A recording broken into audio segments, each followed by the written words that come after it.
আসসালামু আলাইকুম। আমি গরমে মরে যাচ্ছি, একদম অসুস্থ হয়ে যাচ্ছি। আর দ্বিতীয় হচ্ছে যে এইসব নিউজ আমাকে আরও বেশি অসুস্থ করে দিচ্ছে। আজকে 2 থেকে 3 দিন হবে আমি টিকটকে ঢুকতে পারি না, শুধু এগুলোই আসে আমার টিকটকে।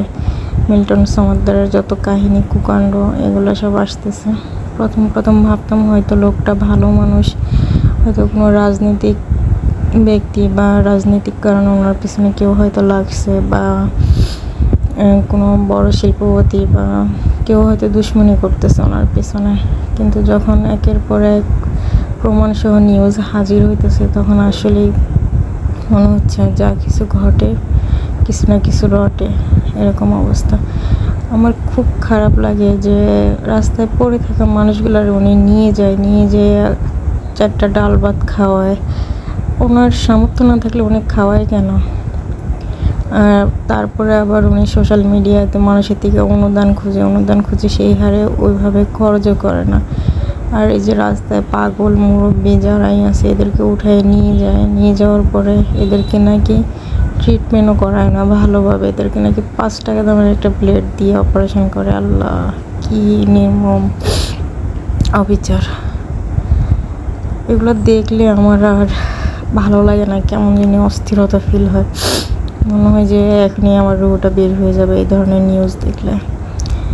তারপরে উনি যখন ওই যে বলতেছে যে উনি 5 টাকার ব্লেড দিয়ে অপারেশন করে, বিষয়টা কি মর্মান্তিক! এক একজনের মাথা অপারেশন করে, পা অপারেশন করে, কি ভয়াবহ কাণ্ড! আল্লাহ।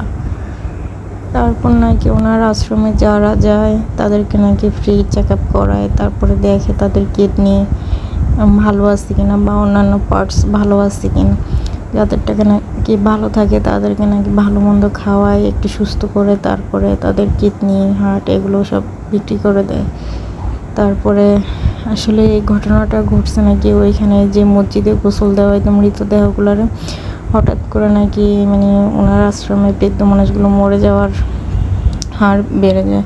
তো যাদেরকে গোসল করতে দেয় তো তারা প্রত্যেকটা বডিতেই নাকি কাটা ছেঁড়া পায়। তো একটা সময় মসজিদ কমিটি থেকে প্রশ্নবিদ্ধ হয় কেন এরকম কাটা ছেঁড়া হয়।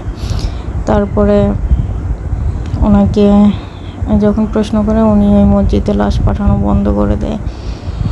তারপরে উনি নিজেই মৃত্যু সনদ বানায়, জাল সনদ বানায়, বিভিন্ন ডাক্তারের সাইন ভুয়া আর রোগের নাম দিয়ে ডেথ সার্টিফিকেট বানিয়ে রাখে। তো এগুলো সব একটার পর একটা বের হচ্ছে। আসল কথা হয়েছে যে পাপ কখনো বাপকে ছাড়ে না। উনি যদি কোনো কিছু ওরকম খারাপ করে থাকে এটার শাস্তি হোক, সঠিক বিচার হোক, এটা আমারও চাওয়া। আর যদি নির্দোষ হয় তাহলে আল্লাহ যেন নির্দোষভাবে প্রমাণ করে বের করে নিয়ে আসে। আমার সত্যিই খুব খারাপ লাগে এক একটা জান কবজ করা, একটা মানুষ লাখ লাখ টাকা দিয়েও জীবিত থাকতে পারে না। আর সেই মানুষগুলারে কীভাবে এরকম করে, একটা মানুষে আরেকটা মানুষের উপরে কীভাবে এরকম অত্যাচার করতে পারে!